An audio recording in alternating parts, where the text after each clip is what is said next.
for veterans, and we have Brian Gibson with Project iHeart, and Tim Richardson with Hope Advanced, and we have Justin Jones with Veteran and Warriors One Stop Shop.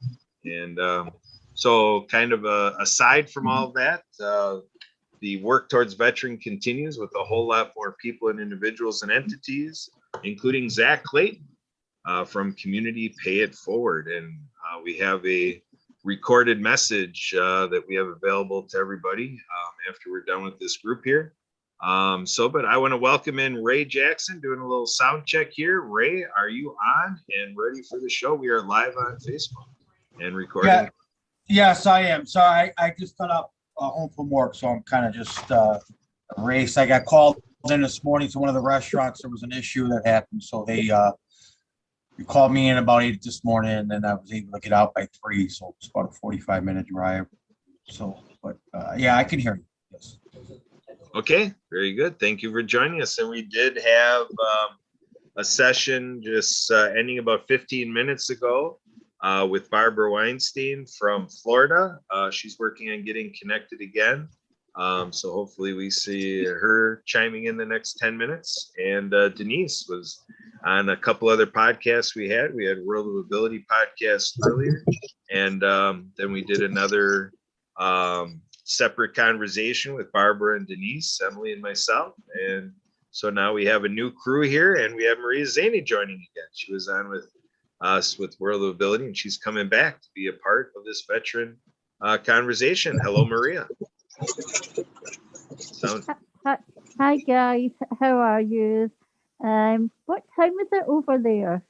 It is 4:05 p.m. Central, 5:05 on the Eastern time front by JR out of Florida there.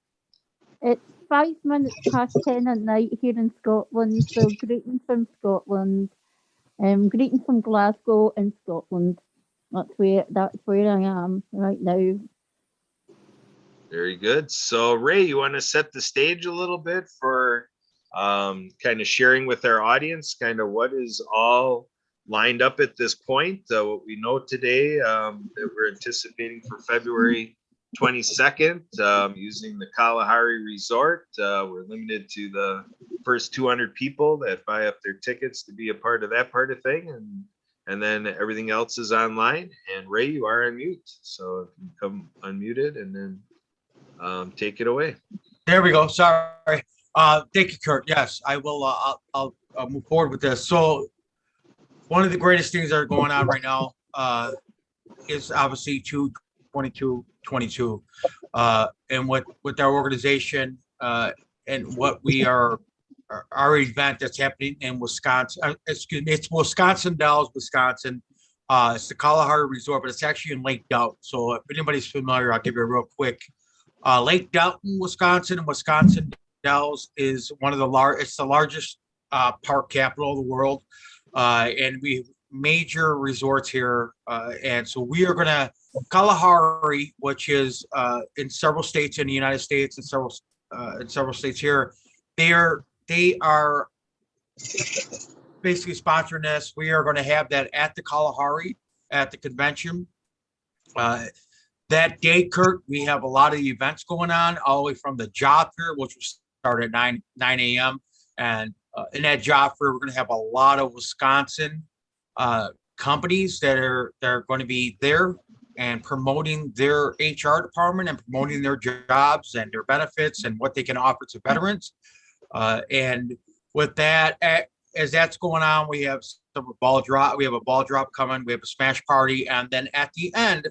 Not towards in the evening, we're going to have the gala, the dining, military dining, and we have several speakers, and we get a production team coming in, and it's going to be great, and the whole reason and the cause and our objective to this is two things. There's two objectives to this mission, and the one is to prevent and stop suicides with veterans. The other is to promote the HFOB that Brian has in Illinois. And what we like to do is with the coalition is have these FOBs built throughout the United States to help the veterans to either transition from transitioning into the military to the civilian world, becoming civilians again and getting them jobs. And the other is giving them the resources that they need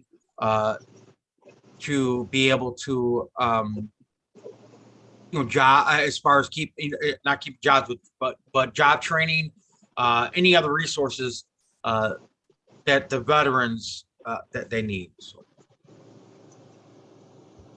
Excellent stuff. So, JR, as you're going there, if you can easily come on, I know you're driving there, so take your time, and you can hit the unmute button. I think, JR, if you are able to get talking with us here, I would love to hear your thoughts about get right into how you founded the Veterans Ranch and how everything we're talking about today on veteran suicide ties exactly into your inspiration of why you're even doing the service of the Veteran Ranch. Yeah, absolutely. We were founded in December of 2017, literally started with a dream and a legal pad. My dad always told me to keep a legal pad next to the bed in case you get an idea in the middle of the night. I had that night and scribbled the word ranch. Didn't really know what it meant. 2 weeks later, sitting in a Chili's restaurant, about 25 restaurant napkins later, the Veterans Ranch was formed. We got sick and tired of being sick and tired of watching the government not take care of our veterans the way they should. And so private industry had to pick up the ball. My wife and I absolutely love horses. They're God's majestic animal. They can feel a gnat land on their back. So what do you think they feel from everyone listening here 2 feet away? Short answer is everything. Military is very deep in both sides of mine and my wife's family. My dad's a 2-tour Vietnam veteran. My wife's dad served in the Army from 1955 to 57. And they were able to trace veteran service in their family all the way back to George Washington. So really deep in both sides. It is our job. It is our mission. We call this our deployment that never ends, to take God's majestic animal and help these veterans and their household family, because the whole family serves. Let's just face it, folks. It's not just the one wearing the uniform. The family is in a different brigade. They're the ones being at home, being chief cook and bottle washer and worrying about where their loved ones deployed to. So it is our mission to have these folks start laying down heavy coats of burden they possibly didn't even realize they were still hanging on to, and start walking off as new and improved versions of themselves. We're corporately based in Lakeland, Florida, which is halfway between Disney World and Tampa. Just kind of put a pin on a map. And we also have some affiliations in the Dallas-Fort Worth, Texas area as well. So growing, expanding. We're trying to get a large piece of property here in Florida so we can actually have housing for veterans that can stay for periods of time and work with the horses, show veterans how to save money on essential services, get better nutrition, and how to eat better food. So it's a long list, but we are very proud to be here and be a part of this coalition and push it forward, because, you know, veteran suicide is going the wrong direction. It's up at an alarming rate, over 46%. I was at an event today and I said it was at 35 a day, and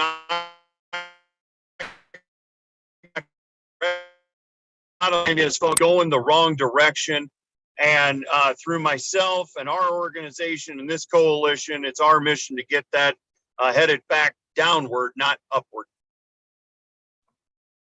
Absolutely true. That is exactly the point. That is the bottom line. The numbers speak for themselves, that this readjusting and adding efforts and putting a different spin on it, being a little bit more real about the connection needed to veterans is exactly the point. Barbara, I want to lean on you a little bit. I want to take advantage of the fact, Barbara, that you are also in Florida.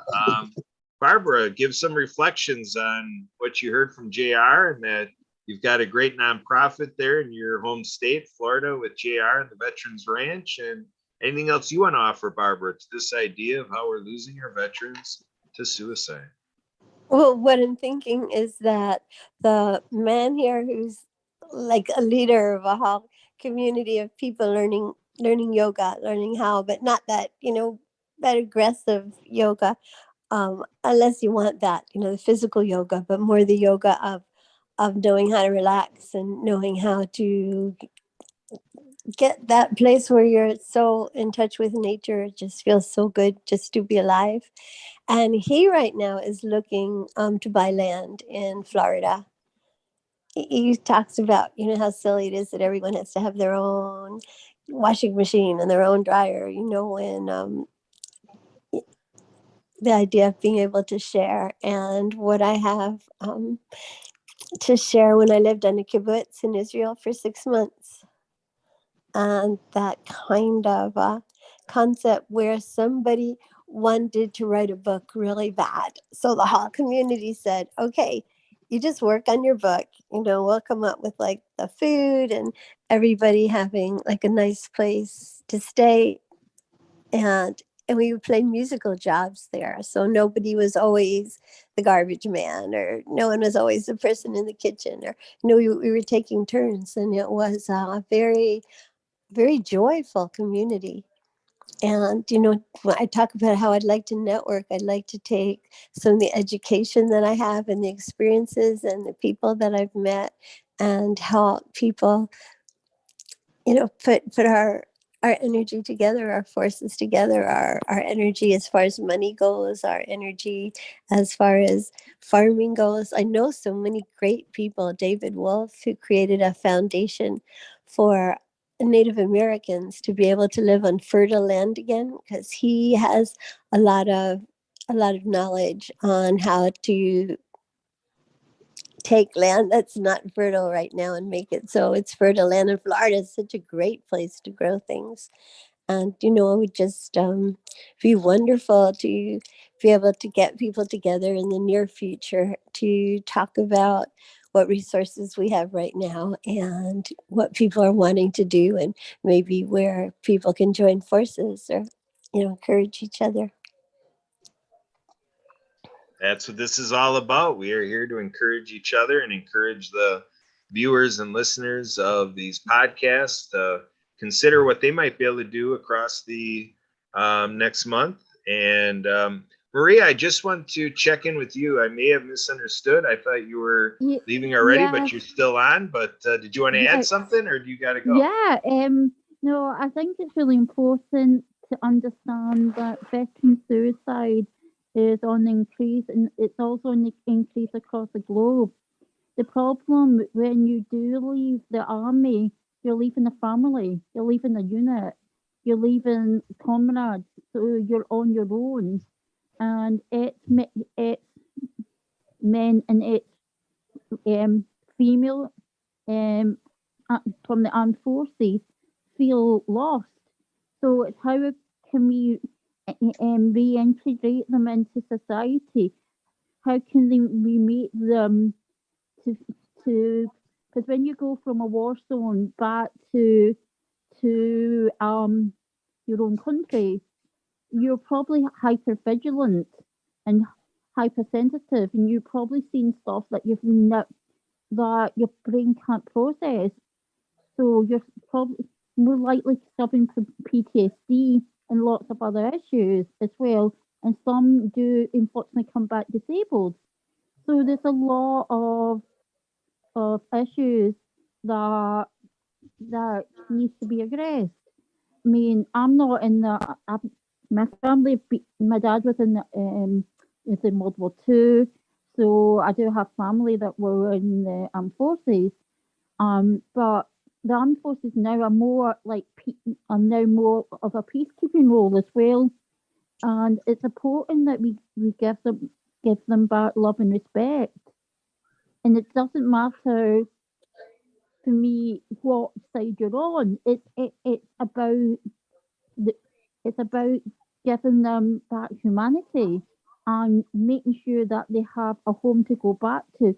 making sure that they are financially stable, making sure that their mental health and well-being is looked after, making sure that business owners understand their skills are transferable, and make big corporations hire an employ HR specialist that knows about its army veterans and integrates them into the employment.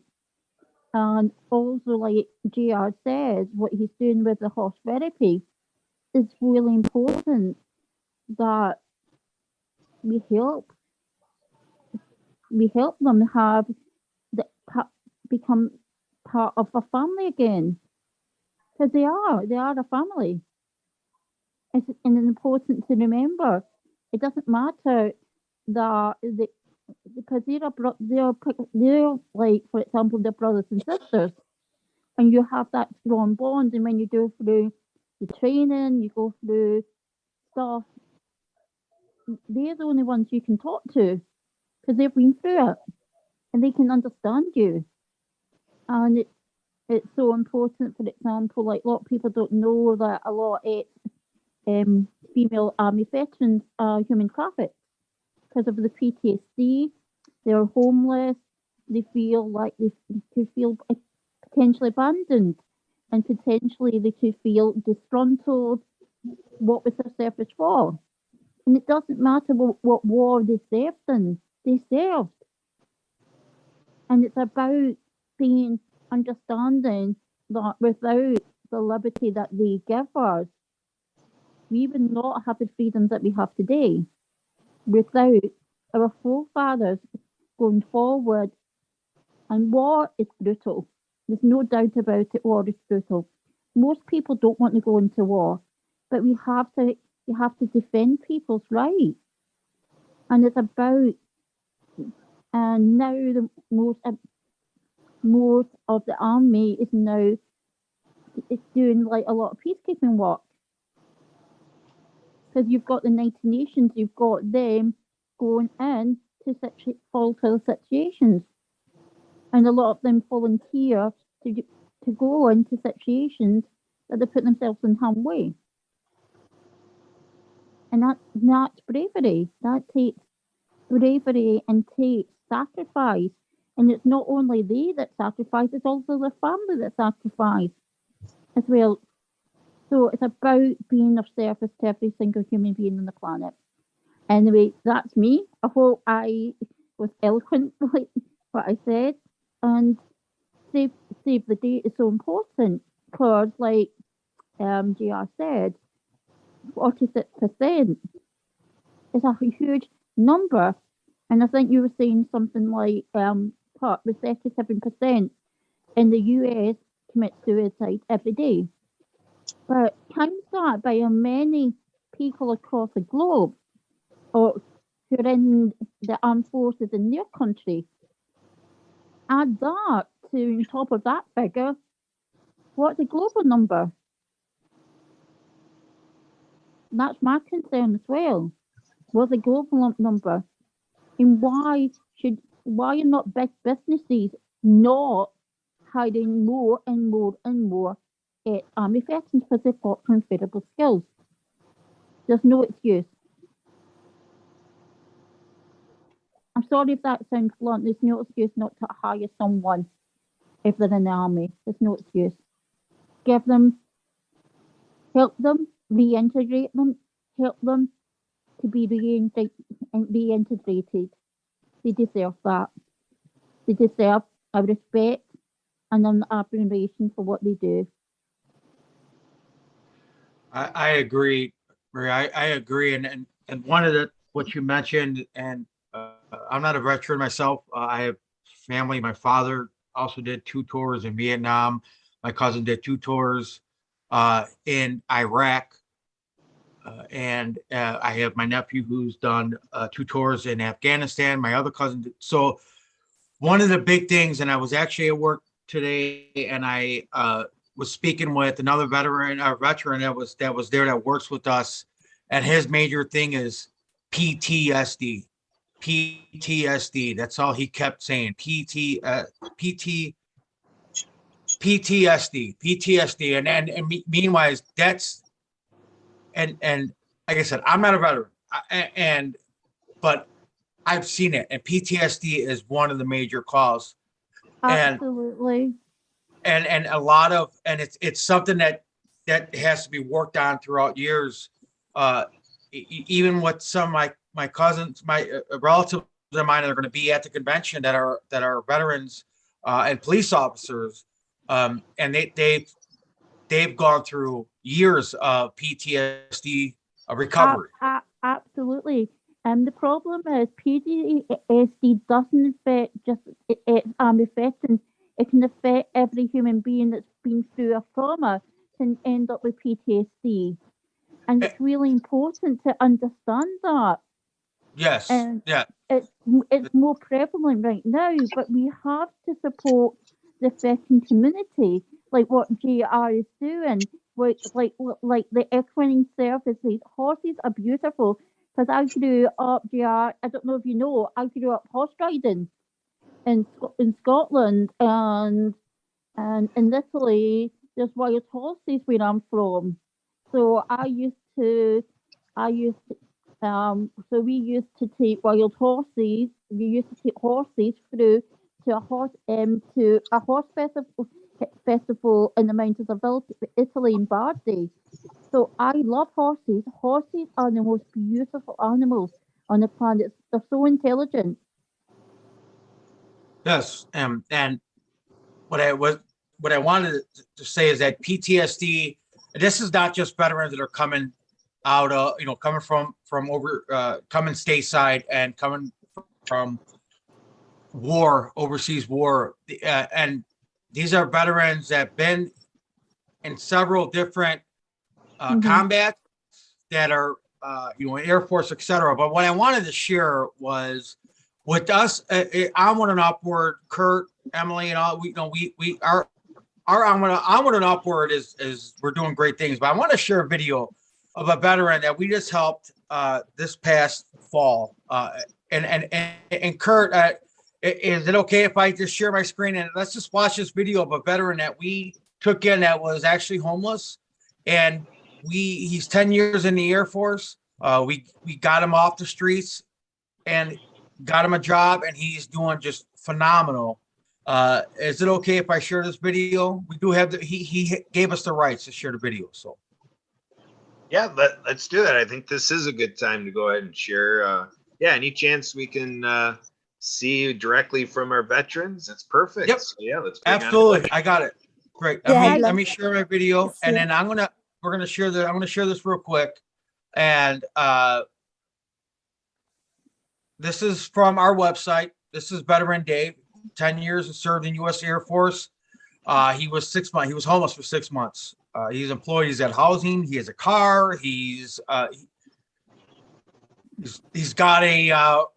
We're going on now a year with a fiance, and this is the day that I and Ashley, who and I can't say just Emily, we all worked on, and we are working with all these veterans, but this is what our Onward and Upward, and what Kurt, Emily, and Ashley, and Anna Marie always. So this is, I guess I should say, the proof of the pudding, right? And so let me share this real quick, and then I'll open it up. And let me. I'm gonna have to probably go in here and do this. I learned this. We're gonna go with share, right? And let me know if you guys can hear this first. I might have. Can you hear the video? No, you're gonna have to stop sharing and go back and do it again, and click that share sound in the lower left as you're going through the first share. Right there. Okay, so share sound. Gotcha. There it is. Now you're good to go. So here it comes. Yep. We'll start from the beginning here again. Sorry.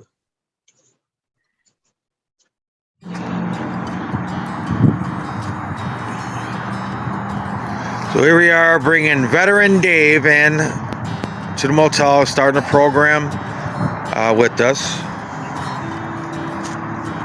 Dave's a veteran of the United States Air Force.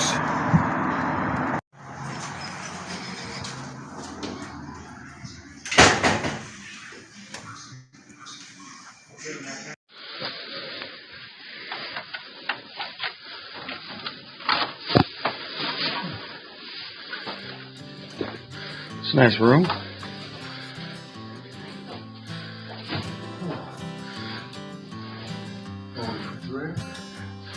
Nice refrigerator right there. Oh. Yeah, with the freezer. Got a microwave. Got a freezer on top. Flat screen TV. So how you feeling, Dave? A little tired. Dave's upset, a veteran, the U.S. Air Force. How many years? 10 years. 10 years in the United States Air Force. Onward and upward is helping him back on his feet, and got him into a motel. Going to be getting him housing, car. We got him a job, so he's going to rest today and get some good night's sleep. Yeah. And we're going to start next week and going on with the program. So we'll check in with Dave later. Thank you.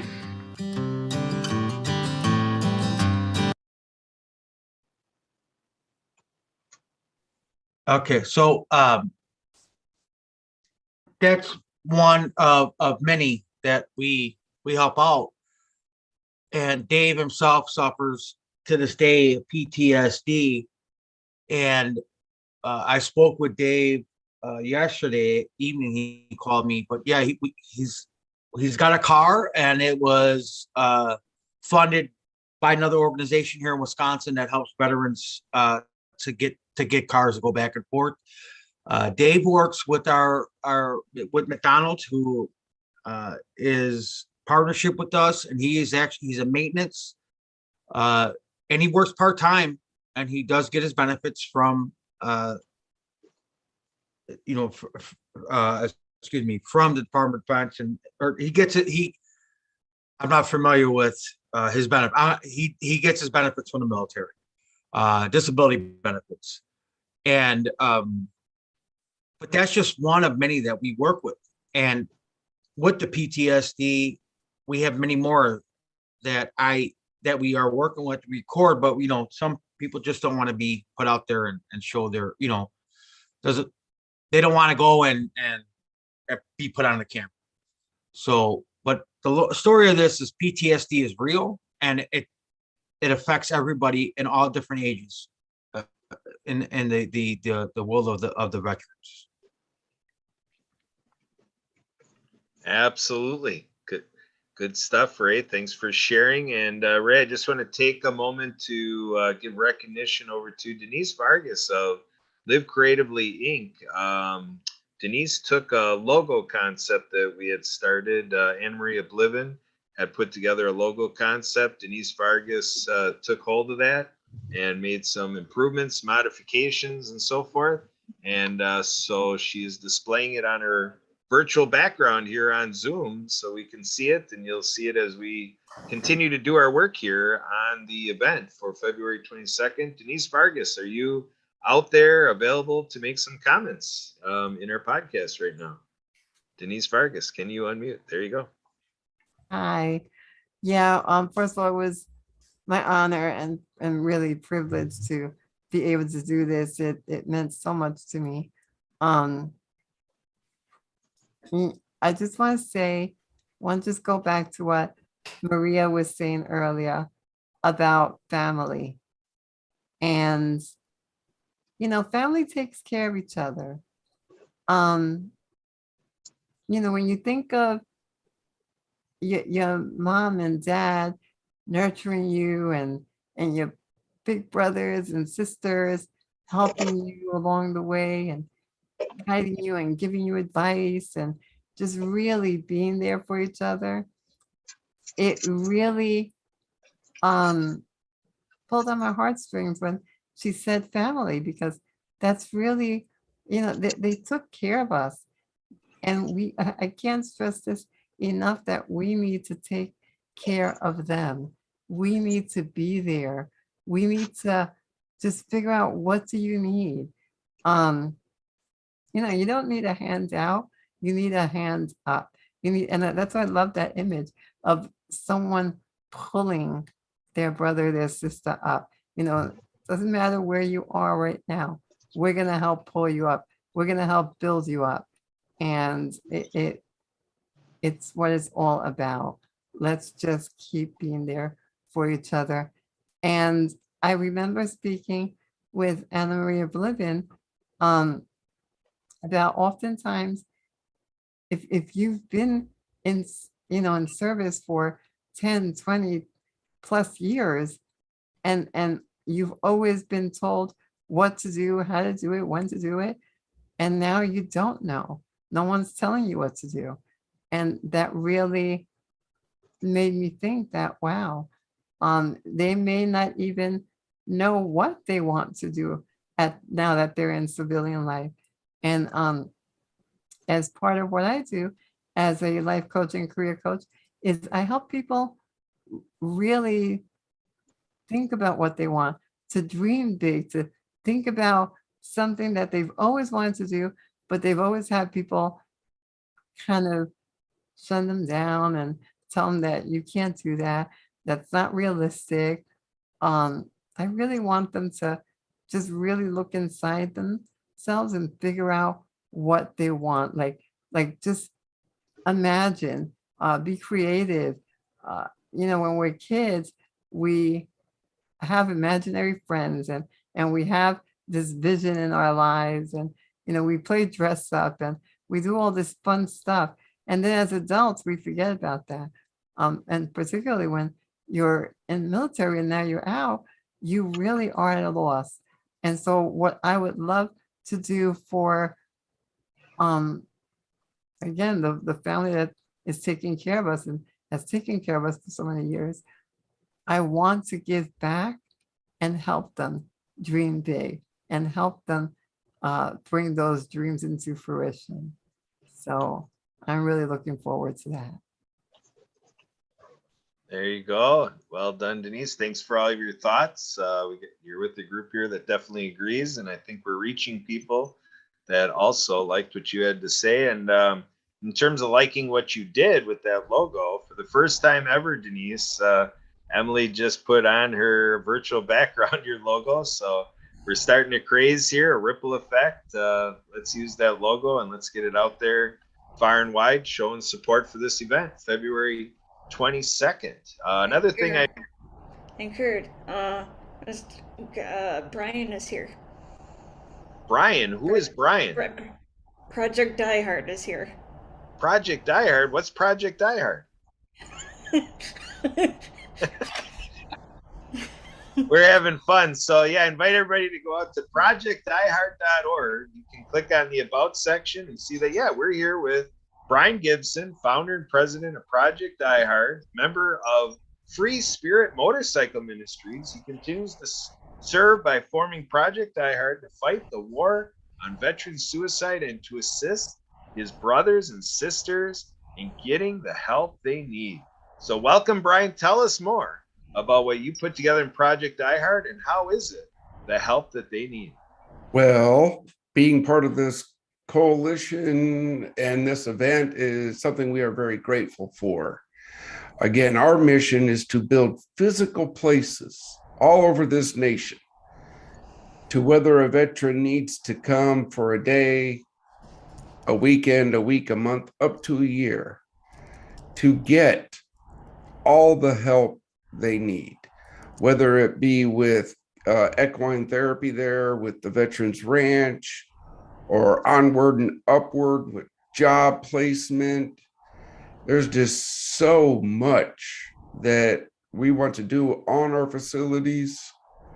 And I say our first one, we're working diligently to get that up and running. Forward Operating Base Rush in Makanda, Illinois. And yeah, it's just, I just can't thank this coalition enough. Captain Kurt, Emily, you guys have helped this mission so much. And I know 2022, we're going to be able to actually cut that ribbon and start bringing veterans in. Absolutely, in a big way, a national way. And some of us are even breaking it beyond the United States borders. And making this a worldwide international response. We had Maria Zaney on earlier from Scotland. And and you never know where our U.S. veterans are. They might not be in the United States of America as we talk right now. They might be in some other country, living their life, on any personal trek or venture they have going. So we got to be able to reach our veterans all around the world. Ray Jackson, are you out there available to come in more on commentary? Yes, sir. I'm here. Let me get my. There we go. Yes, I'm here. I'm listening to Brian, and Brian, I want to say one thing is that your idea and your brains for you to go and I should say put what you thought and what you needed to do, and Brian, without your thought and you having that home fob, we wouldn't be here, right? I mean, you brought you kind of brought this out to everybody, non-veterans and veterans, and I wanted to say, I want to give a shout out to you, and knowing this from veterans that are my family members that are now just learning about this, they're like, who is behind it? Who started this? And then Brian Gibson, I let them know that, hey, Brian Gibson, he started. He's the man that started this, and this coalition is now getting bigger as we move forward. I want to give you that shout out to you, and also JR. I'm familiar, JR, with Lakeland.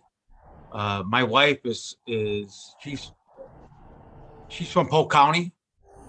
I lived in Sarasota, and my wife and I owned a restaurant in Fort Myers. My father, who what I mentioned is he retired from the United States Marine. He's a Marine, but my father did pass away several years ago, and he's actually just outside of. He was buried at the military site outside of St. Petersburg. Are you familiar with that, JR?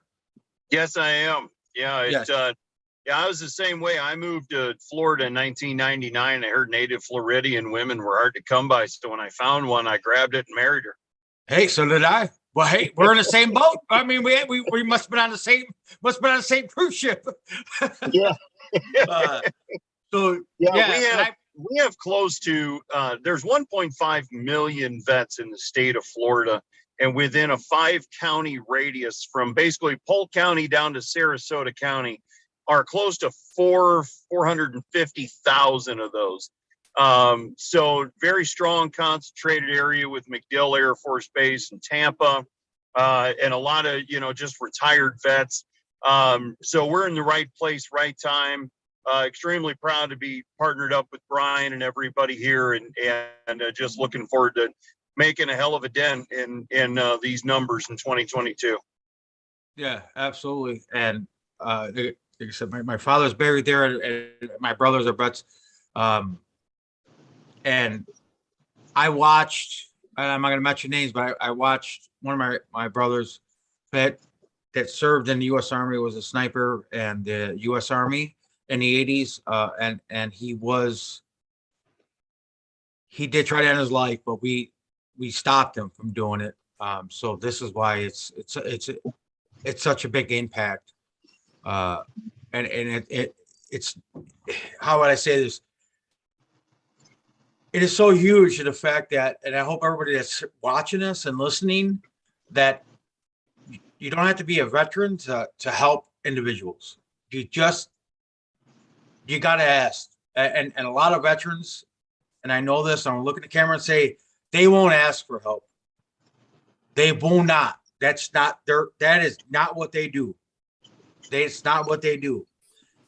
You need to just bring it up. Know the signs. Educate yourself on the signs. Educate yourself. We all have YouTube. We're in a whole different world now. Know the signs. Do your study. If you have a family member, a father, a friend, cousin, whichever, know the signs of PTSD and what the signs are. And then go ahead in a private setting, ask them, do you need help? They're not going to tell you, yes, I need help, but they're going to say, yeah, I got some things going on. But just educate yourself. I educated myself, and through hard things of seeing my family members, but also going online, we're in a world of information. It's right there at our fingertips. So I ask everybody, do yourself a favor, do all of us a favor. Educate yourself on how to look for the signs of PTSD, look for the signs of a suicide attempt, or someone, when they don't want to go out no more and they don't want to go and be part of your dinner, and all of a sudden you haven't heard from that buddy, your family member, and they're going through some things. And just reach out. It only takes that one phone call, and I'm sure there's a lot of people on this, and I'm Brian, and all the other veterans. Sometimes it's that one phone call that will change the life of a veteran, or just somebody that wants to commit suicide. That one phone call could change the world and their whole life. And so all I ask is education, prevention. And on top of the prevention, we need to put an end to this. We gotta find a way, and that's what we're doing. And Brian, thank you. And again, that phone call saved my life. That put me on this mission. And again, this is what our facilities are for, because a veteran will not seek out help, but they'll come for a hot dog or a barbecue or to fish in the pond or just to hang out with other veterans. And then they start to talk. And then that's the healing process starting. Yes, sir. Yes, sir. And that's it. One phone call could change the world of anybody. Just that one phone call of reaching out and saying, hey, how you been? And you just never know what you're going to walk into. You never know what that call is going to bring. And you never know. If you could change, I always say, if you could change one life, your whole lifetime, it's worth it. That's it. But imagine if you could change one life and stop one person from ending their life and putting their family through what I have gone through with my brother. And I'm not going to go no further with that, but that right there will it will stop the hurting, because there's people out there that every day think of the loved ones that took their life. Yep. So a little insight to build off what you said there, Ray. You talked about recognizing the signs of PTSD and mental health challenge, being in the darkness of being in suicide ideation. I don't claim to know that much about it myself personally, but I did seek out to be a part of some events to kind of get me on the track that I am more informed and not totally ill-equipped to respond in that situation. And so it led me to learn about QPR as a process. And I don't want to claim that this live streaming or this whole thing is going to serve the purpose, but just to help give that invitation to do that exploration like I did a little bit. You can take it way further than I did, but QPR: question, persuade, and refer. So the idea is that the end result is we want to have each and every person in the hands of a professional. And the idea is we just don't say, oh, you need to talk to this person, go talk to them. It is a process. And it is a process that when we're trying to help, we don't dictate how it's going to go.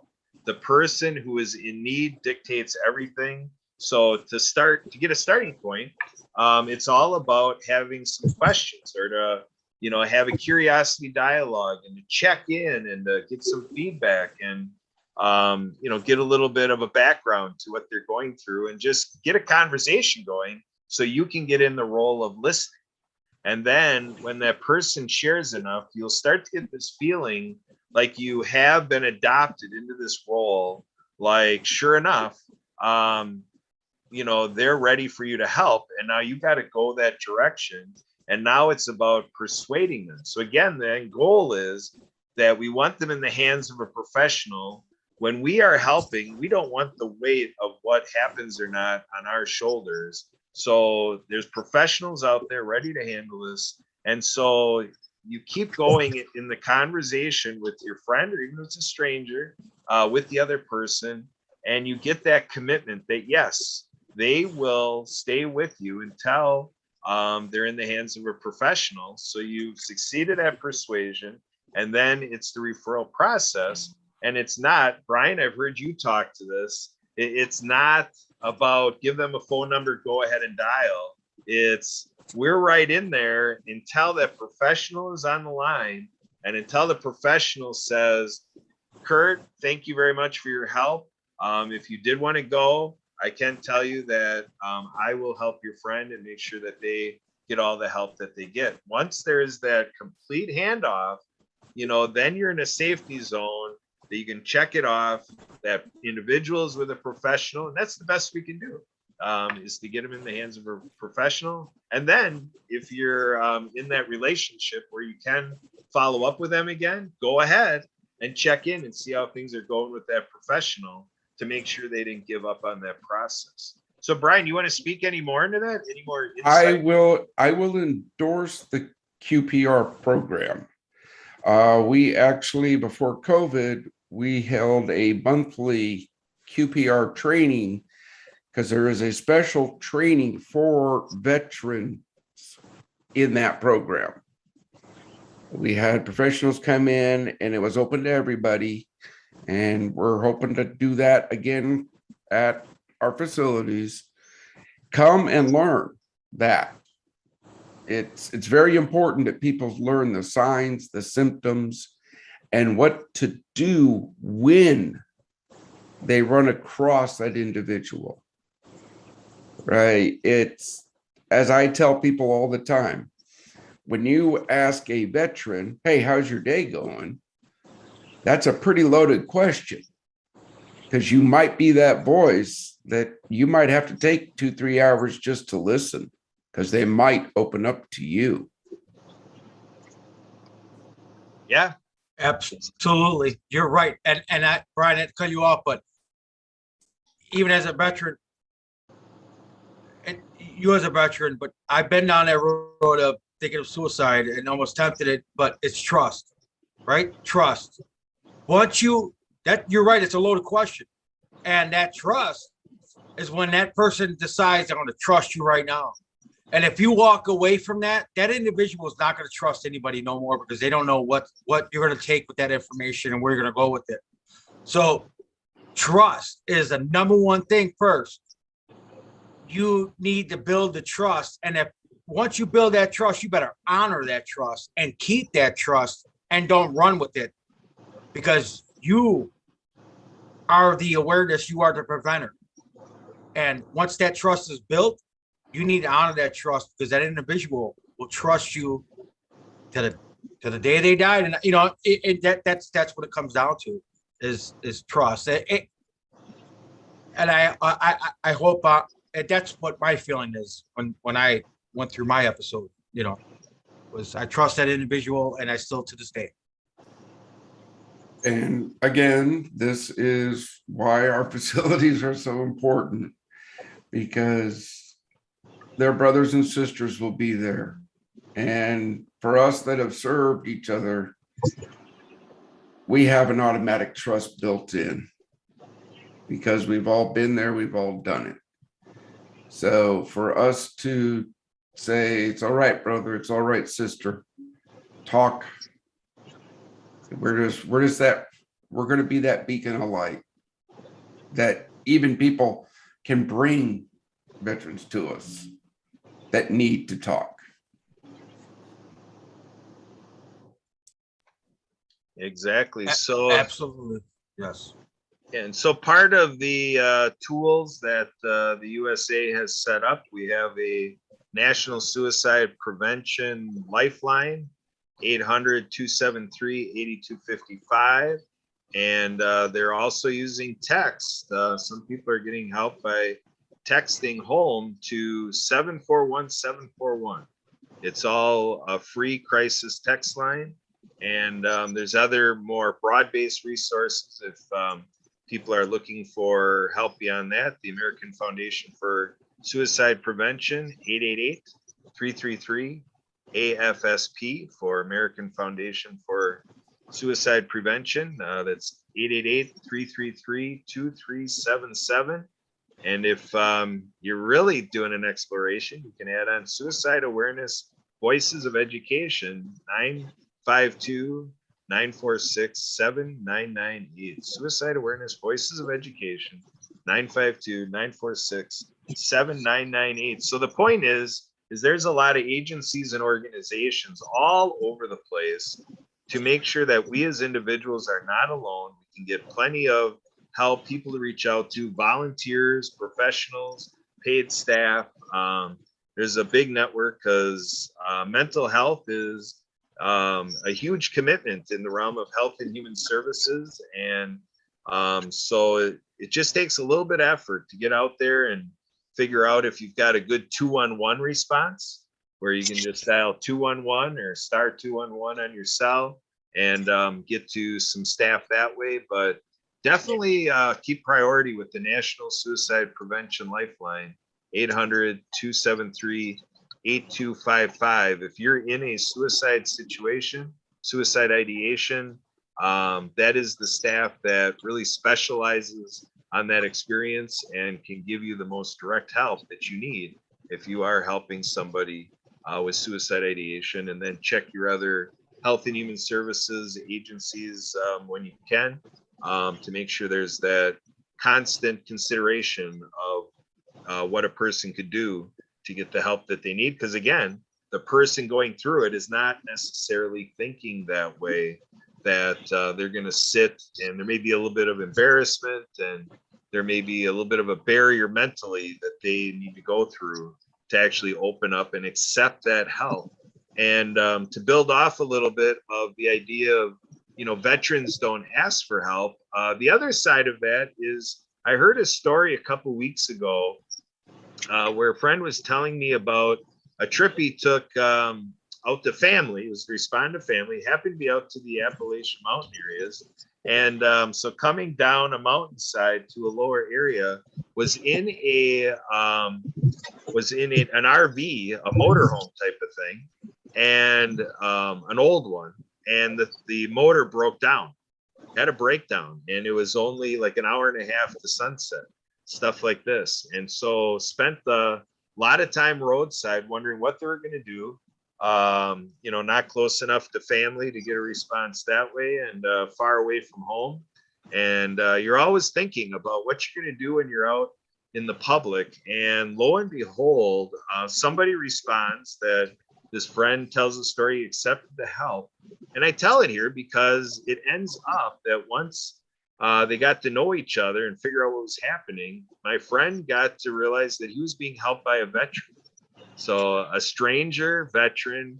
And he told the story because he was so amazed at this Marine veteran in terms of just taking tons of his time to help somebody in need, and to use his mechanic capabilities and, diving under the motor of the RV and just helping get this person on the way in need. And it was a tremendous testimony to the hearts of veterans that it is a typical thing, that our veterans are great and are people inclined to serve. And so I thought it was pretty neat to just hear 2 weeks ago that a friend of mine was telling how a veteran responded to, a motor vehicle breakdown, and just getting somebody on the way, making somebody feel welcome that, is way away from home. So, so there's a lot to think about here in terms of the humanity of all this. And Heart of a warrior. Heart of a warrior. Yes. Heart of a warrior. That's a good way to say it. Absolutely. Absolutely. So I want to give credit to our friend Ashley. Ashley is in our team with Onward and Upward, and it was through meetings that Ashley was the one that brought out the idea of, maybe there was something to consider today on Saturday, January 22nd, that with it being 1 month out, that maybe we do something as our event planning team to really make some noise, I guess, on this milestone date, 1 month out. So the clock is ticking, the countdown continues. And Ray, do you want to comment more about that? Yeah, well, I want to give one, Ashley, and the reason why she's not here is because she is at a service, a visitation, a wake for one of her family members in Iowa. She lives here in Lake Dalton with myself, but she's in Iowa with her family at a visitation with one of her family members that has passed. Second, I wanna give, one thing is we're all on the same page. We're all a part of the coalition, and when Onward and Upward and the Wisconsin Dells, what we got going on 2/22/22.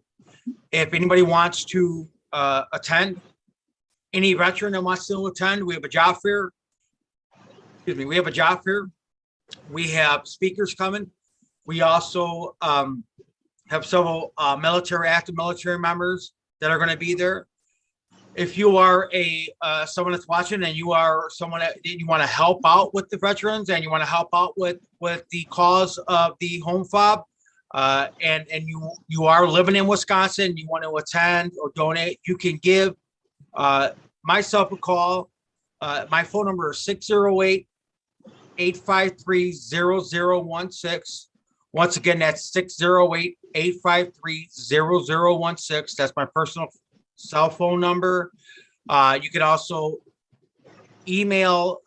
We have the Onward and Upward website you can go on. We also have several websites. Kurt, if you could pop that up as far as where they can go, or you can give myself an email. It's going to be R as in Robert, E as in Edward, J as in John, A as in Adam, C as in Charles, K as in Kevin, S as in Sam, 2000@gmail.com.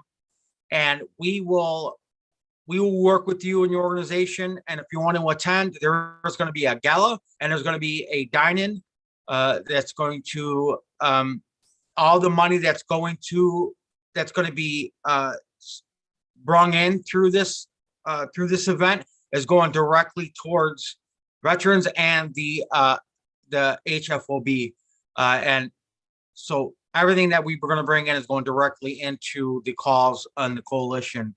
So if anybody wants to donate, or if you want to attend, they're willing to contact me or Onward and Upward, and we'll get you what you need and get you taken care of. Awesome. So yeah, for our website, we have an event homepage of 2-22 to save22.com. 2-22 TOSAVE 22.com. And you can see a lot of the basic details there. And so we hope everybody's able to join us and do something with us that day. And think of something. If you have to politely take a pass on what we set up there, we hope we at least inspired you to do something really nice. Thank a vet, be there for a vet, and just really think about also that you can maybe help us on the marketing side of this, that if you'd be so gracious as to on your social media, share some sort of a posting on what you learned from us today. That would be very helpful. So I just want to do a quick check-in here. Can I say something? Can I say something real quick? I noticed this. I need everybody to do me also a favor, especially I live in Wisconsin, up in Dells. We have Fort McCoy, which is up in Tomah, Wisconsin, is the National Guard, reservists, etc. When you're driving and you see that convoy going down the interstate, get in the other lane. Let them do their thing. Respect.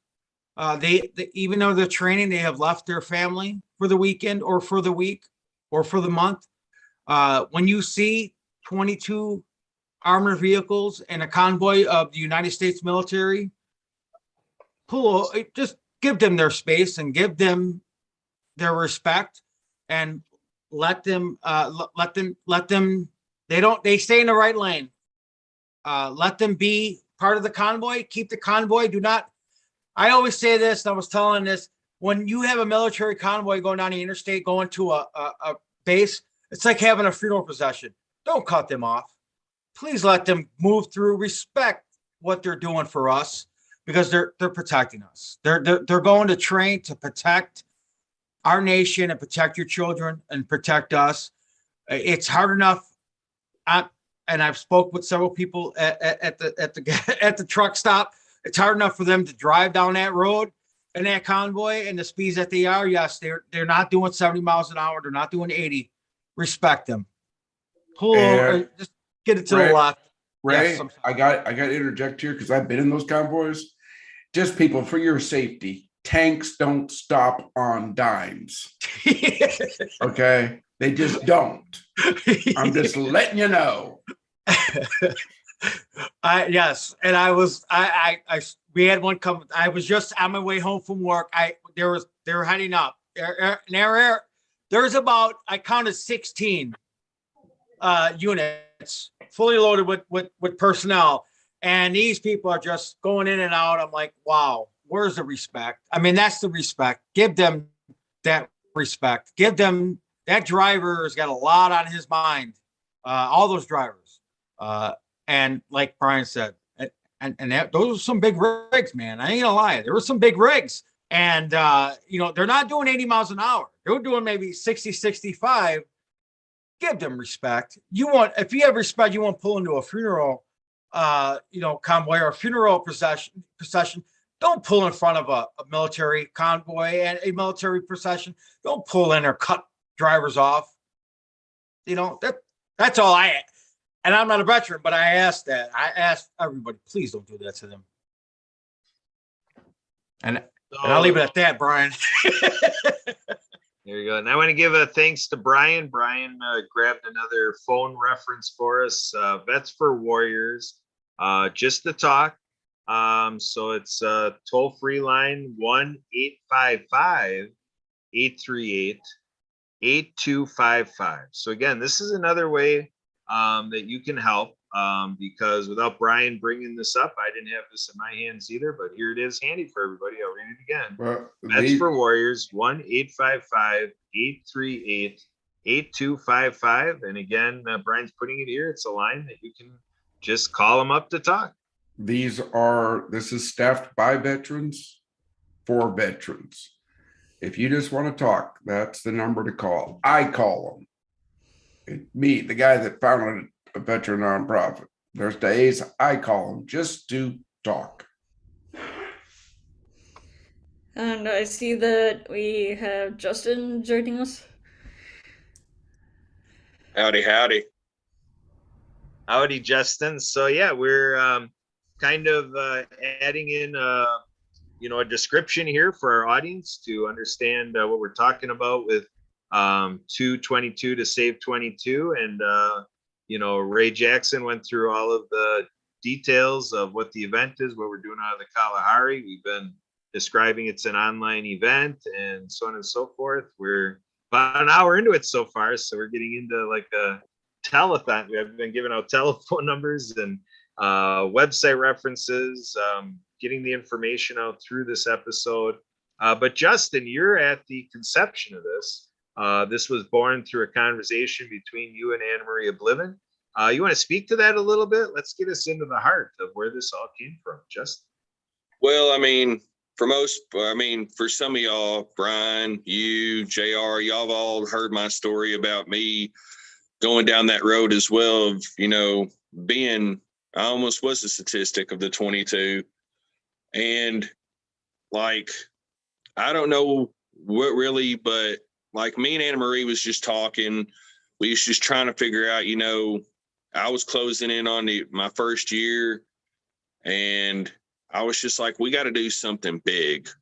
I just feel like, 2/22/22, it just feels right to be able to do something like this. And I was like, what do you think of us doing something on a day that literally is just all twos minus if you knock out the 20 in the 2022?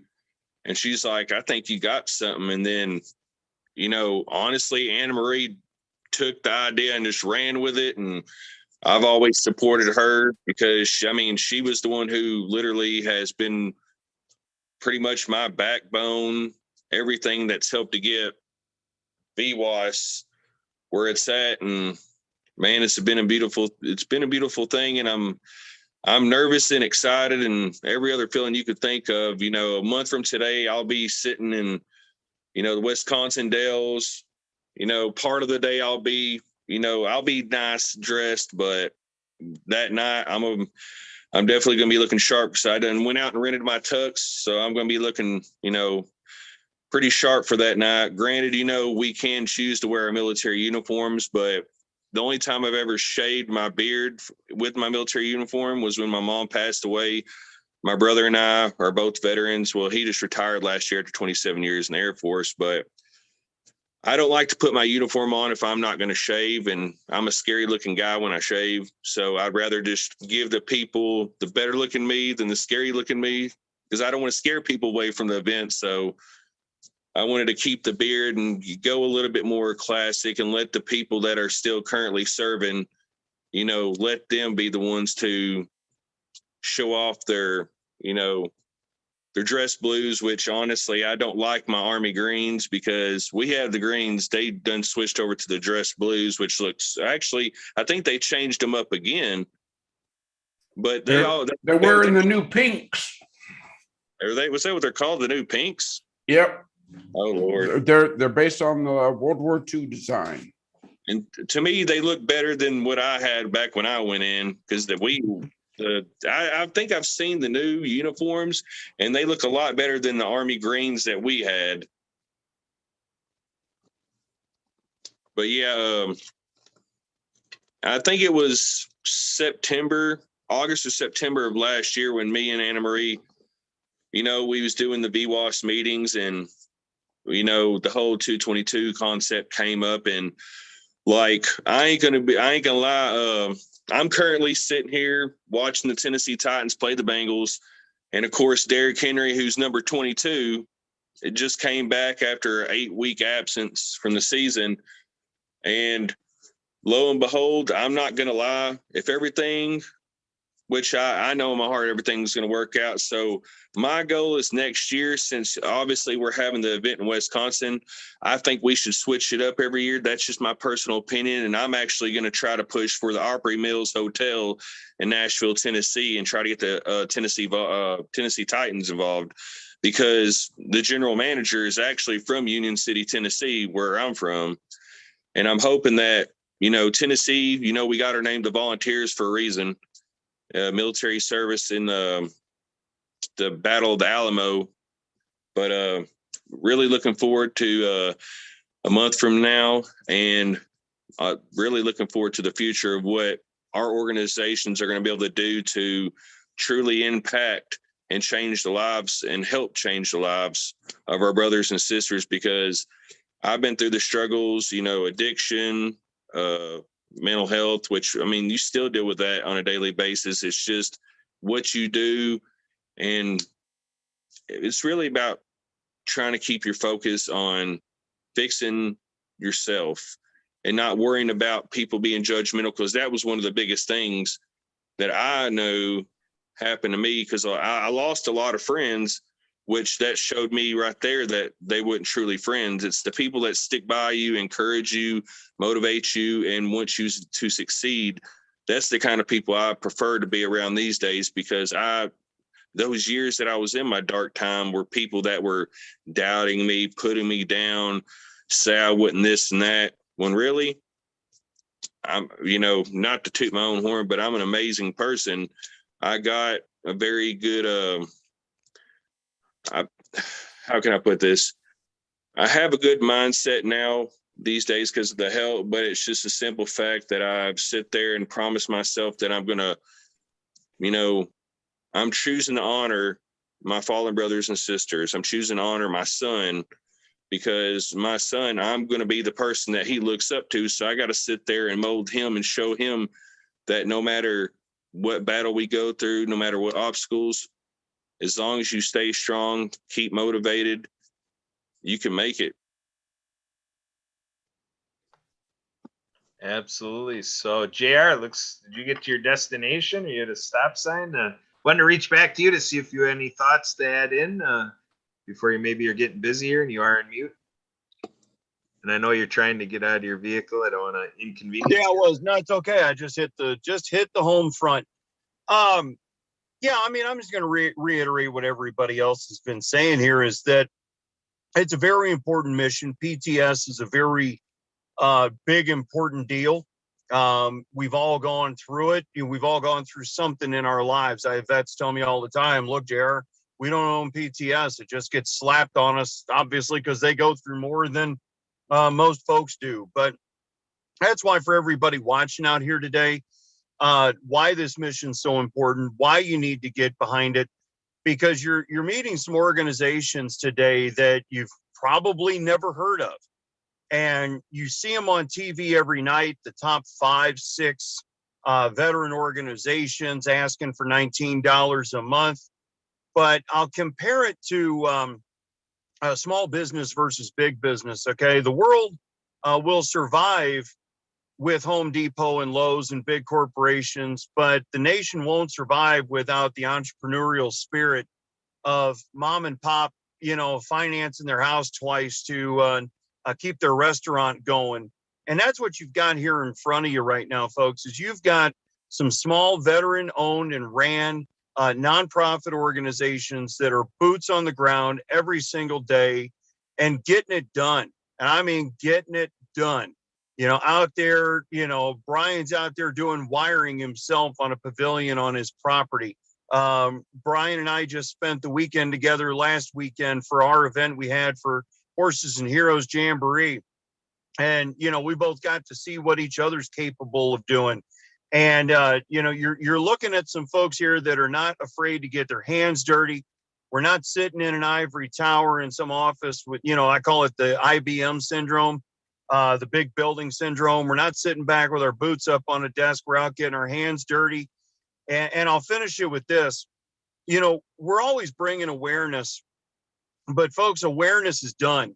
Okay, we're done with awareness. We know we got a problem here, and the problem's only going to get worse. And the top 5 organizations you're seeing on TV every night prove one thing, that no man's an island.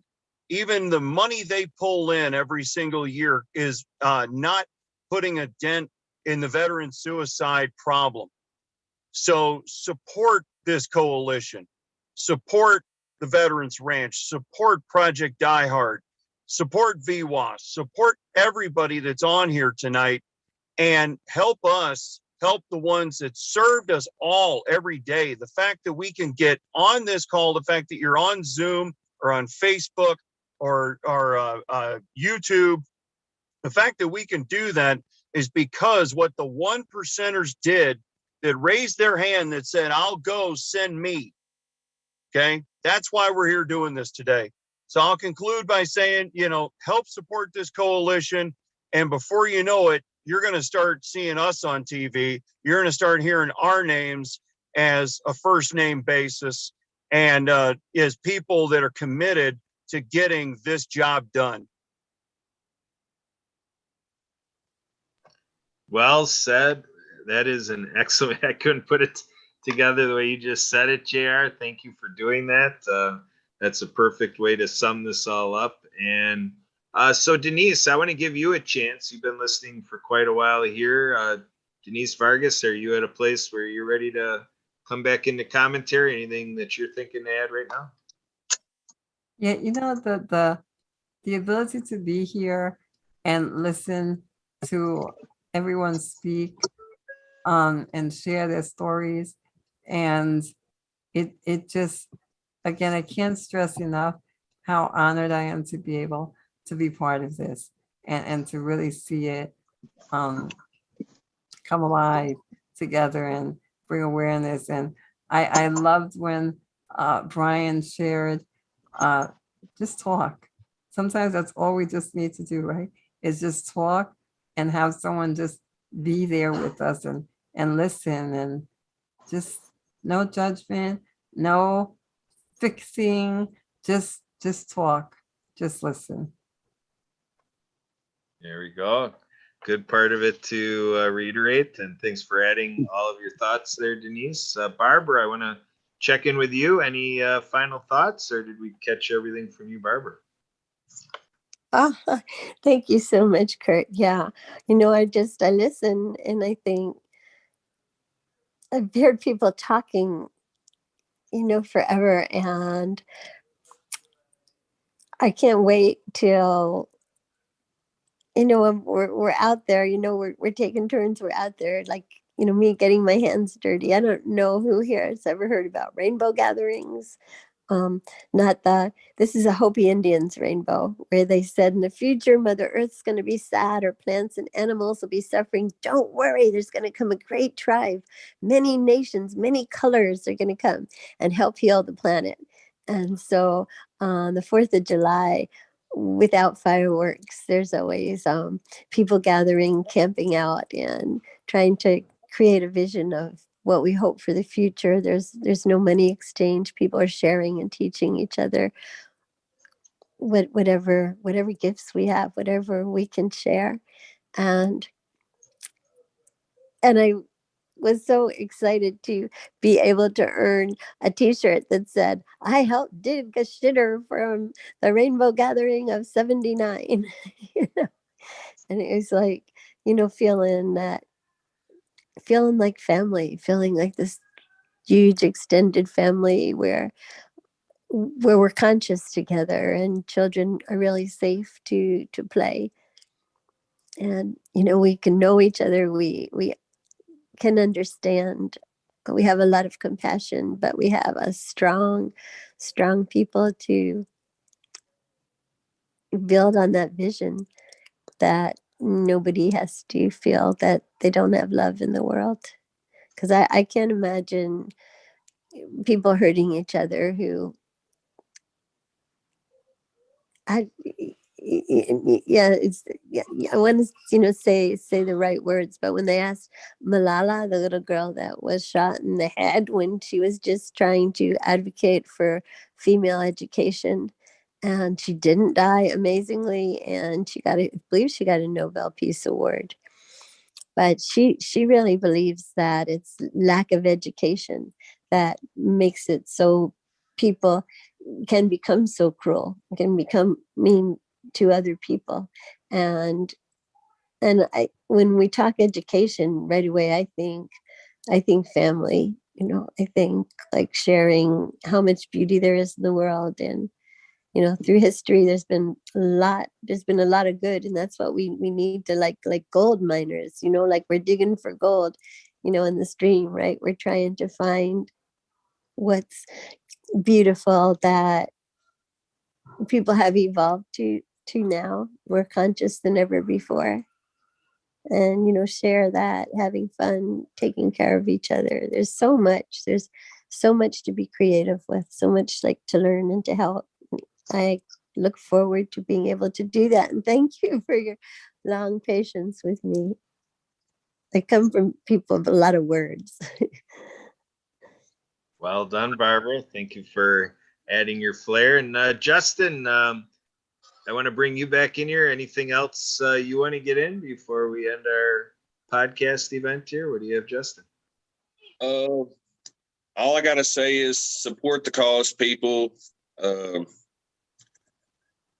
I can attest to every person in this group. We all have a true love and passion for what we do. I couldn't ask to be partnered up with, the people I'm with, because they're awesome.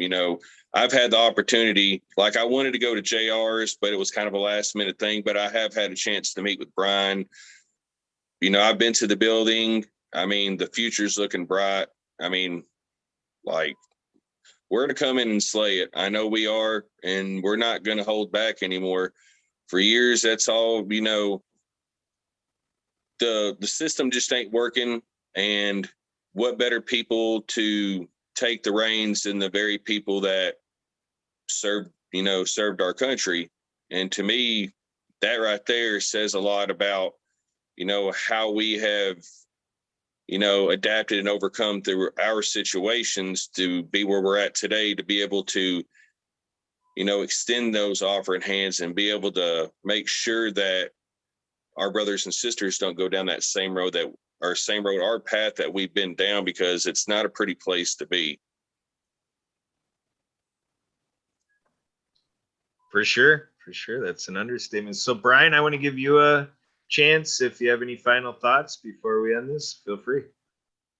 Again, to everybody on this thing, I think they all understand of something that I preach all the time. Teamwork makes the dream work. No one organization can do it all. This is why on our facilities, we're bringing JR, we're bringing Justin, we're bringing Anne Marie, we're bringing everybody that has a heart to help. And just shout out, share our mission. We're on Facebook, Instagram, because we know somewhere out there is somebody that can help. I thank you for your time. This is a great thing. And we're going to do our best to be in Wisconsin. We're working on a few different things right now, but it's in the mix. We're just trying to see how it's all going to work out. There we go. That is what we're working for. So Ray, I want to let you have the last word as well, since you're working so hard on what's going on in the Kalahari. What do you want to say to button this up for everybody? I just want to thank everybody, just like everybody else, the veterans, thank you for your service. And everybody that's watching this, veterans, thank you for your service. I know you hear it every day, but it comes from the bottom of my heart. And here in Wisconsin Dells, in the state of Wisconsin, we are a veteran state, and we do appreciate veterans do come first to us. And I know the state of Wisconsin, and I know Wisconsin Dells and Lake Delton, and we're and like Justin said, we're gonna make this happen. It's gonna happen. We're working our tail off, and we're gonna make this happen. But I want to let everybody know one thing clear. This is not just one event. This is gonna go on it's gonna go on all year round. We are going to go and we're going to fundraise. We're going to take this mission, and we are going to move forward. And we're going to every day we're going to promote this, and we're going to put the I should say, and don't take this the wrong way, we're going to put the money where the mouth is, and we're going to make sure that this does not happen anymore. And I'm not trying to be I'm not a politician, but I'm telling you, it needs to stop. And the buck stops here, and that's what we're doing. And I want everyone to know that's watching this, and I want to do this. And when I speak at the convention, is you are the one that's reeking, and you are gathering. How would I say this without trying to be rude? But you sitting at home watching this and watching your TV, watching a football game, watching all the, doing what you do in the United States of America, the only people that you need to thank are the veterans and the active military. And it's time for you to step up and say, hey, now there's a problem. We already knew the problem was, like JR said. Now we need to come with the solution, and we need to stop it. We need to stop it right now. And I ask everybody, you want to pledge to the coalition, pledge to help our veterans and stop the pain that the veterans going through and their family are going through, because their family are going through a lot more. Because remember, the pain lives on. The pain will live on. It'll live on through generations, through children, through their children, their relatives, their mother, their father. The pain will live on. In order for us to stop the pain, we got to stop the hurting, and we got to stop them from hurting themselves. And so I ask everybody, as a non-military, non-veteran, I'm asking you as a civilian to please pledge and help these men and women and their families to walk through this hell that they're going through this hell and this darkness, and give them the light at the end of that tunnel. And I know it sounds money. Everybody says, oh, money, money, money, money. No, well, the money that we're doing is going actually to the cause. It's going to the mission and taking care of the objections. You know, it's taking care of everything.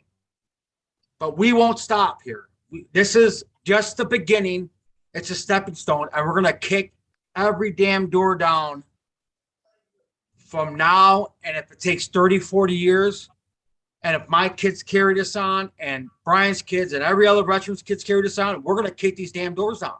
We're going to kick them down and put a stop to this. And all I want to say about this, thank you everybody for your time, and God bless USA and God bless our veterans. Absolutely. So I want to give acknowledgement out there to Emily Gallmer, who's been working hard behind the scenes as our podcast engineer and co-producer and actually co-host of all of these podcasting activities. Emily, I want you to come in here and just give us what you're feeling in your heart, kind of what the last hour and a half has meant to you. Emily, come unmuted and give us some of your thoughts.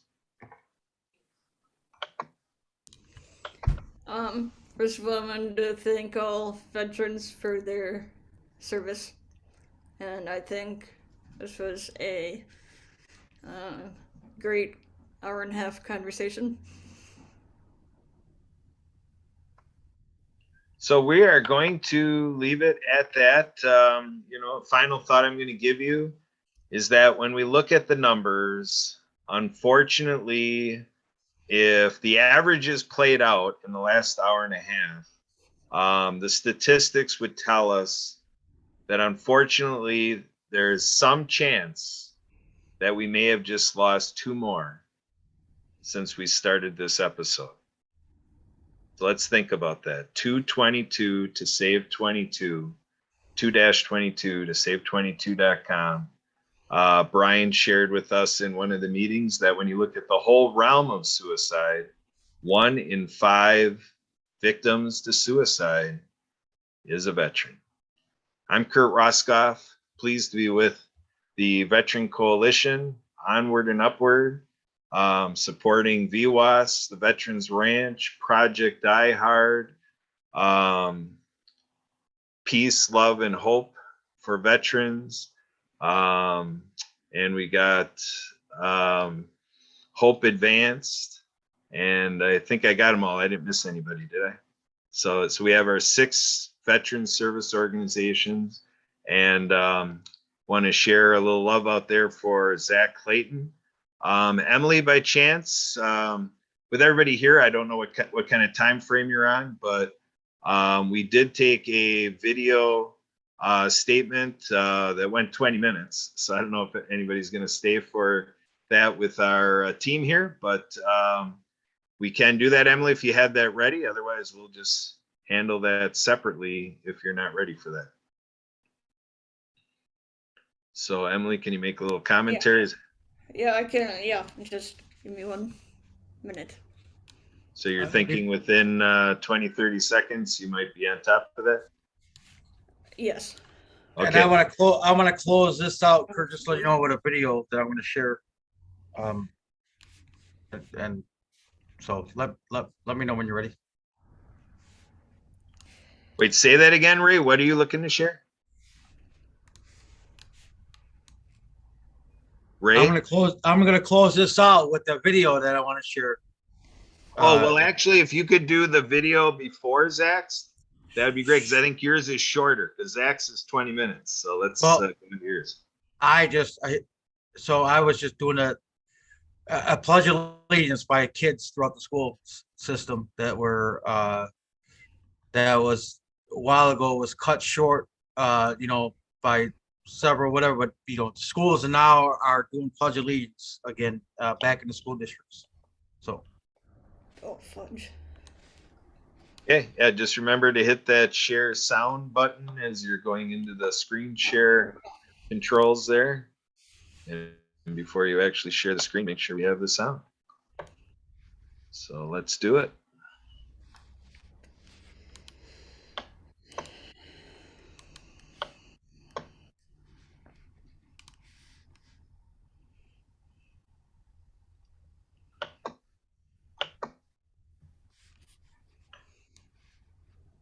So Ray, are you having any luck with that? There we go. All right, here it comes, folks. Explorations and projects. The Pledge of Allegiance. Americans place their right hand over their heart. This shows respect and that we mean what we say. I pledge allegiance to the flag of the United States of America and to the republic for which it stands, one nation, under God, indivisible, with liberty and justice for all. The Pledge of Allegiance.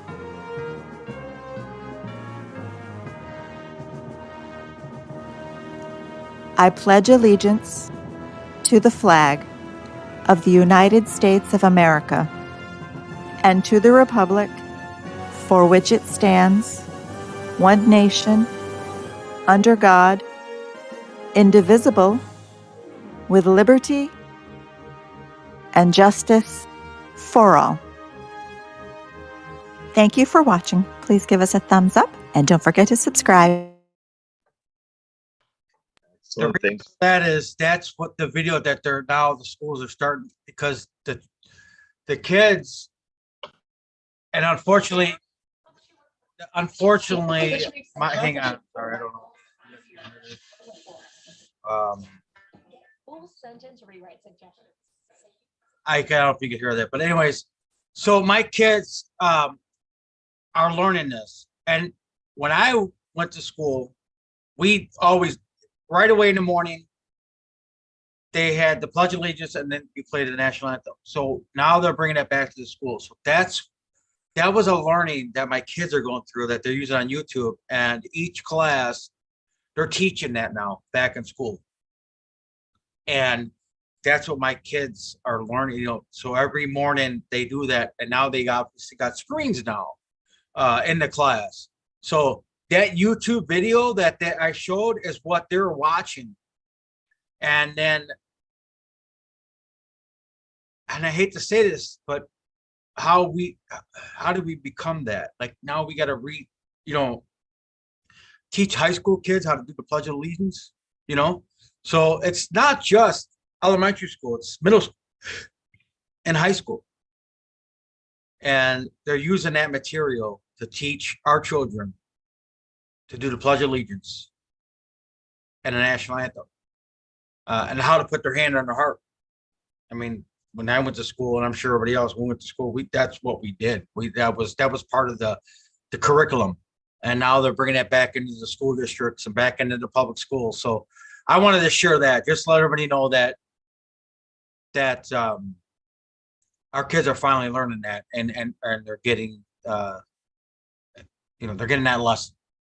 So I should say our hearts are back into the national anthem and to the Pledge of Allegiance. So I'll leave it at that. There we go. Great illustration. Thanks, Ray. Very appropriate. Well done. So Emily, how are we doing on Zach Clayton's message?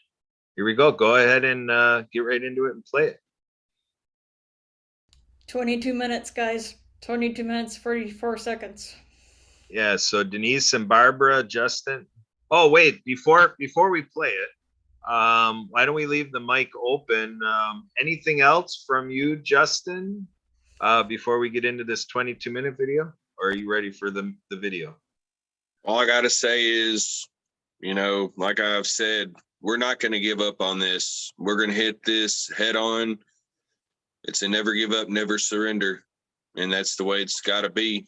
So, like I said, folks, please I ask of you to support this cause because honestly, I mean, it hadn't been mentioned, but 22 is always going to be stuck in our head. But as of lately, the number of veteran suicides actually went up. Last time I checked was 34 now, even though we're using the 22 because that's been a very, common number, but suicide rates has come up. So once again, help us change the trajectory of our brothers and sisters that are going down that road of darkness. Thanks, Justin. And Denise, again, real quick, any final thoughts? Are you ready for the Zach Clayton video? Let's be there for each other. All right, very good. Thanks, Denise. Barbara, any quick thing before we get into the video? Or Barbara, are you ready for the video? I'm ready to see the video. All right. So, and yeah, it is 22 minutes. So Justin, Barbara, Denise, if any of you do have to go, we understand. But other than that, we're going to get on with the show. Go ahead and roll the tape, Emily.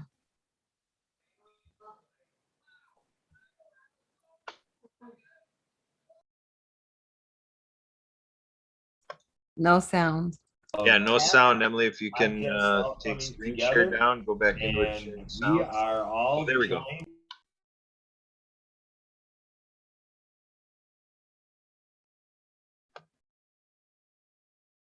Okay, Emily, I was hearing myself a little bit, but if you could bring that back up and make sure the sounds are being shared.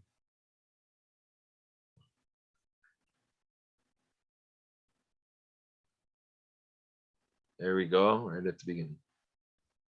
All right, so we are here at the World Ability Podcast Network with creator, producer, and host of Pact podcast, all coming together. And we are all joined in efforts around 222 to Save 22. And we're producing this with our 1 month out milestone here. We're 1 month away.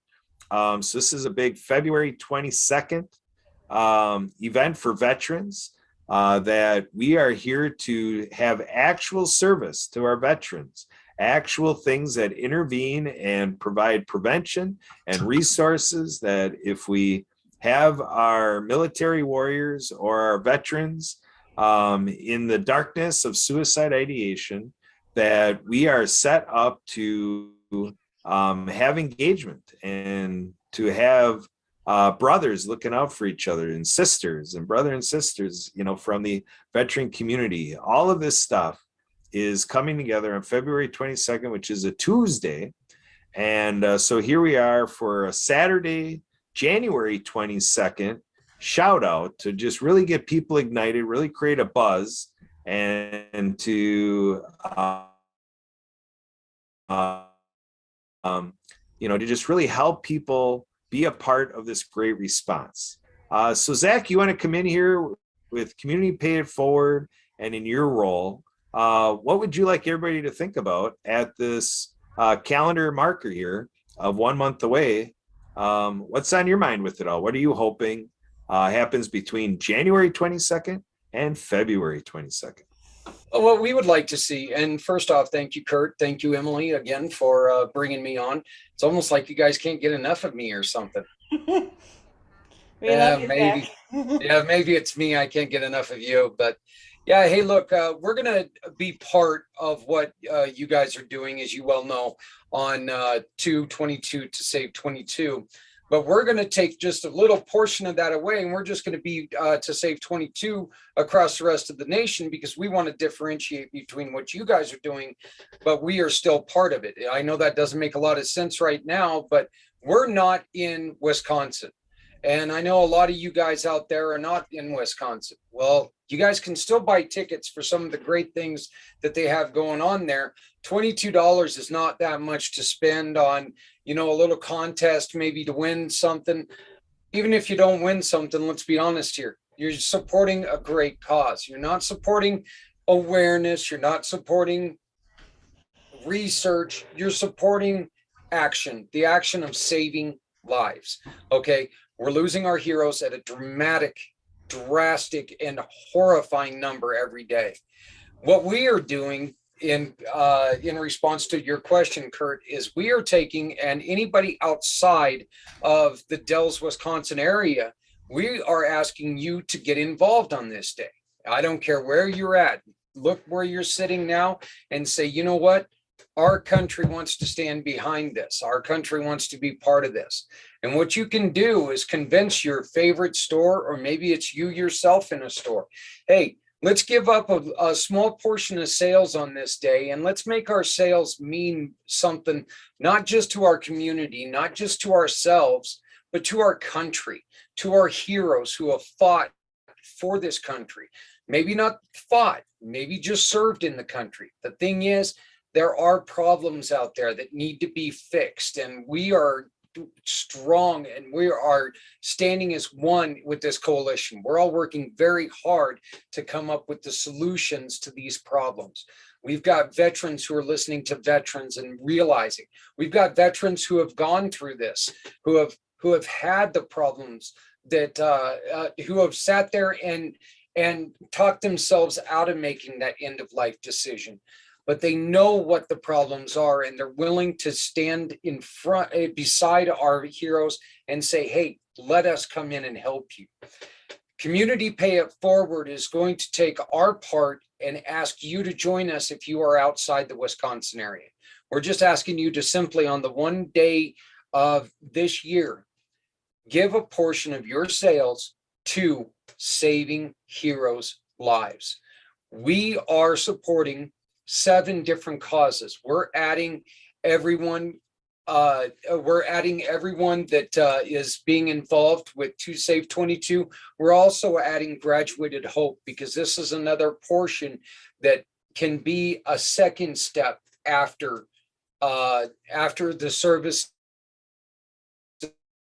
is at the FOB. This can be another graduation step for them, where they can get into the freedom, and they're not going to be forced into a life that they're no longer recognized, into homelessness. There's going to be a second chance there. So we're involving Graduated Hope along with this, but we're working hard to put action behind our words. And so you can take, and on this day, you can give up a small portion of sales. I don't care if it's $1 a sale. It doesn't matter. Every dollar that we have is a dollar we didn't have before. Every dollar that you give is another step towards saving a hero's life. We need to get in front of this. We need to stop this. Okay. There's nothing you can do on that day that is going to hurt the cause unless you don't get involved. We need you to be involved. If you don't own a store, make sure that you check on our website, www.communitypayitforward.us, and go to Save 22. It's right up on the top, and you'll see all the places that are going to be involved on this day. Shop with those stores, buy from these websites. They're all giving a portion to Save Heroes' Lives. We need you to come up. We need you to get involved. And we ask you, please, please join us on this. Kurt, Emily, and all the rest of the coalition, 222 to Save 22, they're working very hard on Wisconsin. They're busting butt. We're in meetings 3 times a week. We're working hard to make that something that is special. You know what? We can stand beside them. We can stand with them by the rest of the country coming together. And when we come together, we're doing it to save lives. It's that simple. Saving heroes' lives. Yeah, that's the business we're in. And, so what we're talking about here is the Kalahari Resort is going to be a host site. We have limited accommodation there for couple hundred people that are going to be gathering there at that attraction in the Wisconsin Dells area of Wisconsin. And so we're also going to be using it as a studio to do live streaming and podcasting and Zoom sessions and Anna Maria Bliven, who we call Dr. B, is telling us there's going to be some event platform that's going to be added in to facilitate everything that we need to get done that day.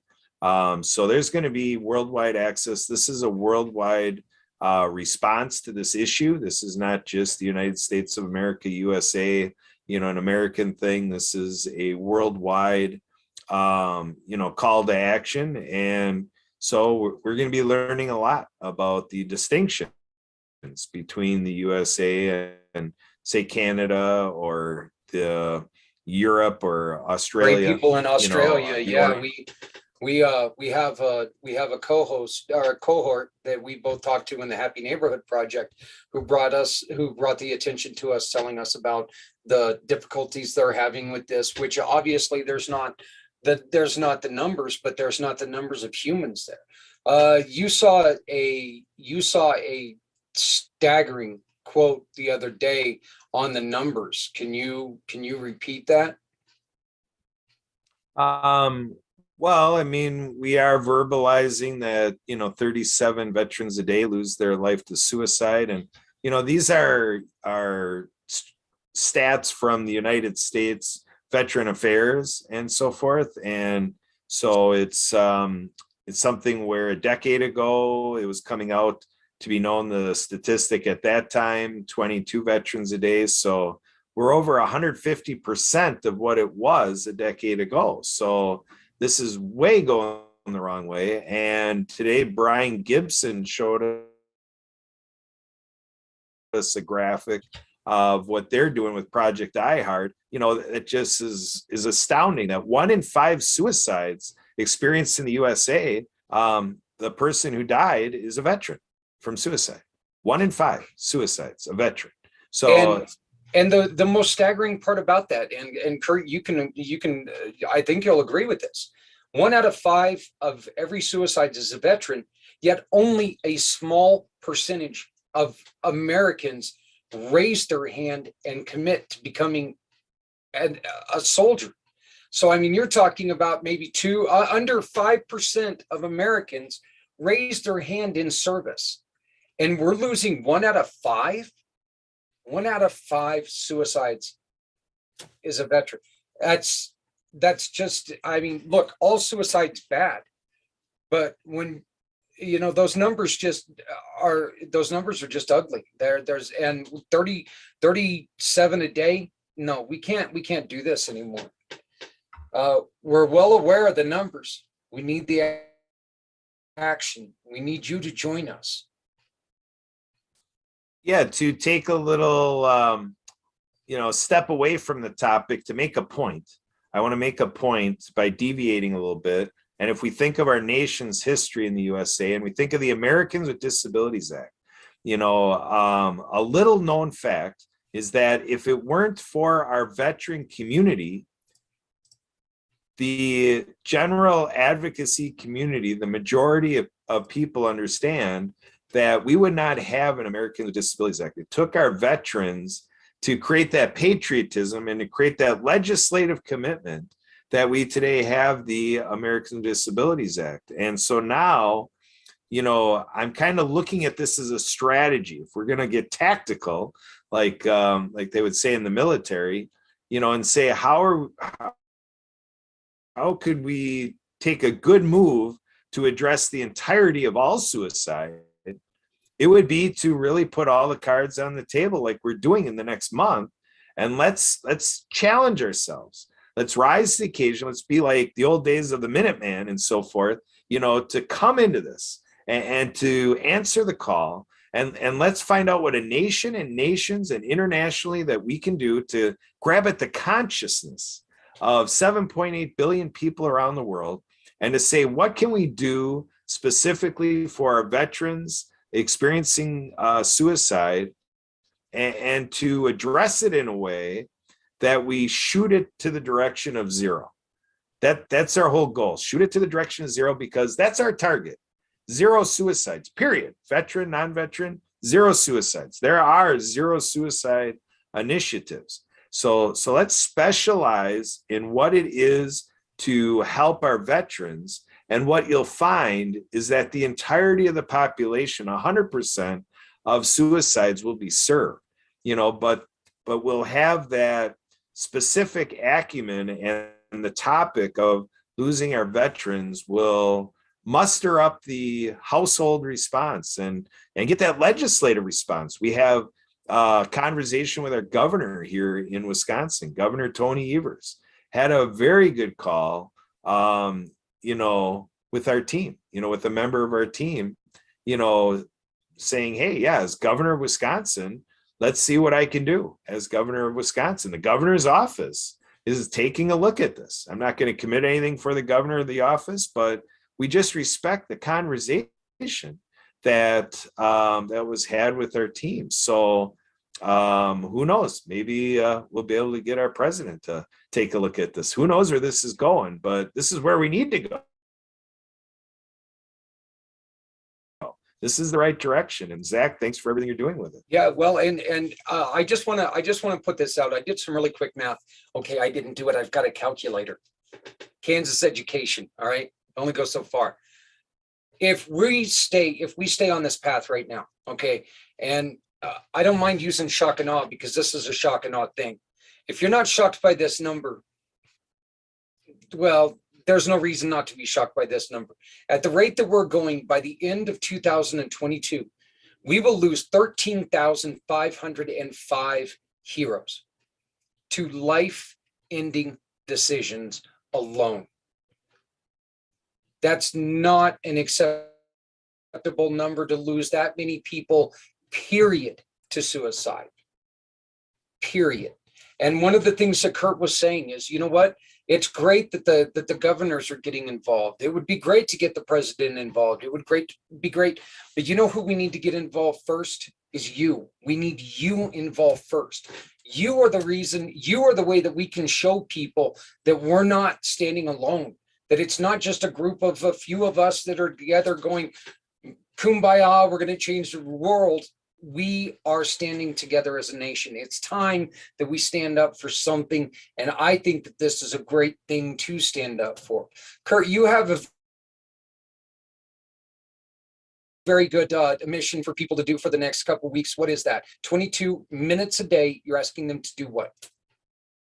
Well, really, I'm pointing people right to Tuesday, February 22nd. And every person in my life, I'm just squaring off and saying, hey, I guess I'll be kind of, you talk about shock and awe, I'd be full of shock and awe to me if anybody in my life would not do 22 minutes of something that they're doing it because they're stepping up to the cause. They're, whatever it is, being online with us for at least that amount of time, organizing their own gathering, could invite a neighbor, have a discussion with the neighbor or family member, open up a discussion, whatever it is. But to feel good that if everybody hearing and seeing this spends 22 minutes on that Tuesday, and between now and then, it can be a campaign to between now and then get 22 others to commit to do the same. That's how we grow this thing and make it viral motion that we could, in a month, we could reach so many people worldwide, it'll just knock our socks off.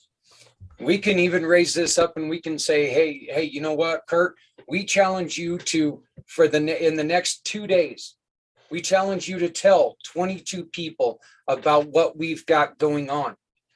That's a great place to start. It may take a little more than 22 minutes, but look in your phone. You've got more than 22 people in there. There are a couple websites you can send people to really support what we're doing. And it doesn't matter if they're in Wisconsin. It doesn't matter if they're in Colorado. It doesn't matter if they're in New York. It doesn't matter where they're at. There's something that they can participate on February 22nd. This isn't the only day this happens. All right. This isn't the only day that we're concerned about this. Community Pay It Forward is dedicated every day of the year to where you can turn in receipts from our partners to help save lives every day of the year. All you have to do is shop with one of our partners and turn in a receipt, and that company is going to dedicate a portion of your purchase to save veterans' lives. You just stand up and say, you know what? I want to shop with insert partner's name here, and I want you to send that money to 222 at communitypayitforward.us, and a portion of your purchase will go to save lives. This isn't going to be stopped in one day. Okay. This isn't going to be stopped in one day, but we can prove a lot in one day. We can tell our heroes, we're here for you. We're here beside you, and we're here to listen to you. And as we keep saying, and this is very important, and Kurt, I believe you'll agree with this, we're done being reactive. Being reactive means we're reacting to something bad. It's time that we get proactive and we get ahead of this and we make a difference. We can all do this. All we have to do is come together for a great mission. And this is a mission that affects all of us, every single one of us, because you know what? We get veteran suicides down, as Kurt was saying earlier. That proves that we can knock suicide down altogether. We have to start somewhere. We're going to start with our heroes. We'll get to the rest of it. But right now, let's start here. Let's start saving our heroes' lives. And we're asking you to come and join us. Excellent. Communitypayitforward.us. Click to save 22. And if anything we said here seems like a little bit more than you bargained for and whatever, I go by something is better than nothing. So if we put it too far ahead of what you're looking to do, if you could just grab something that you'll do, I go by as well. The other cliche is a little of a lot is still a lot. So if you can add that incremental little bit, and then we pool that with what people are doing around the world, we appreciate anything and everything that you might be inclined to do. Thank you for that in advance, I might say. And Zach, anything else? Or I just got one more thing to say. You know what? Thank you, Kurt, for giving me this little bit of extra time here. But I just want to reiterate one thing, okay? Every dollar that you donate, you may not feel like you've done a lot, but every dollar that you donate is going to be a dollar they didn't have before. That's one more dollar that they can do something with. So just remember that. And if you ever want to know how you can do this by simply shopping for your family's needs, just call us at 970-909-0751. One more time, that's 970-909-0751. We're Community Pay It Forward at communitypayitforward.us. So all you have to do is type in communitypayitforward.us and you're going to see us. Find out how you can get involved. You can save lives. That is what this is about. We've got 1 month to make this mission reality. Okay, we've got 1 month until we can make a huge difference. And it doesn't take others. It just takes you and I, and we can get something done. It's better 2 of us doing it than none of us doing it. So let's get everybody to do it and see what happens. There we go. We're going for the gusto. We're putting it all on the table. We're going for broke because it's life or death. So we appreciate everybody watching and listening to us, and anything that you're willing to do to share this video and to make your comments. We appreciate all your comments on the comments section of our video posting, and please do react, whatever your reaction is. Give it a love, care, thumbs up, whatever it may be, because all that activity. Give it the angry face. You know what? Yeah. At least we know we're touching a chord, and that's what this is about. We have to do something, folks. So, and Kurt, once again, thank you, Kurt, he, him. There we go. Yeah, we were talking to the world of women earlier, and so that's the other side of it, is to just think of how many of these veterans are women. So maybe we'll leave it on that thought. Anything else, Zach, or is that a wrap for you? Nope, I'm good for now. Once again, communitypayitforward.us. Find out what we're doing. We're doing this all year long, and all you got to do is shop. There we go. So thank you, Emily Gallmer, for being So I think that will wrap us up for the day unless Justin, Barbara, Denise, anybody got any comments to the video, or is it time to poke ourselves with a fork because we're done? I love Zach. He's awesome. He always, I'm telling you, like me, I'm good with doing off script talking most of the time.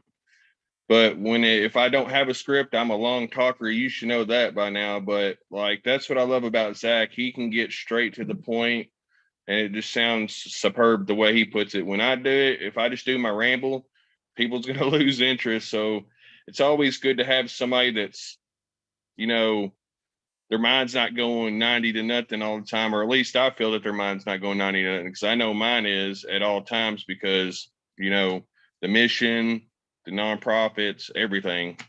But I love everything y'all done for us. I appreciate you, Emily, everybody involved, all y'all ever do for us. Like, y'all go above and beyond, especially y'all helped me get my podcast started. Now I'm working on a documentary. Like, I truly am looking to the future of what we can do to change the game for our brothers and sisters, both past and present. So then, Justin, you want to quick give the details on your the mission continues and what's behind your podcast? Why don't you take a moment to invite viewers over to that? Oh yeah, the mission continues. I know we got it on YouTube. Like I said, I'll make sure to get out more information because this is all new to me. This coming up Tuesday, my goal is to highlight women veterans, because women veterans don't really get the credit they deserve, because, like the old saying going, it's a man's world. Completely disagree. To me, women are tougher than men, because if you can birth a child, you got, my hat's off to you. But it's just not about that, because I've met women that I've served with and that I have the opportunity of meeting that have served. Like one of the girls that's going to be there, RPG, this was back early in the beginning of the war over in Iraq and Afghanistan. But this woman took a hit from RPG at the cafeteria, and like, just to know her, talk to her, her mindset, it's truly amazing, because like it really did a number on her.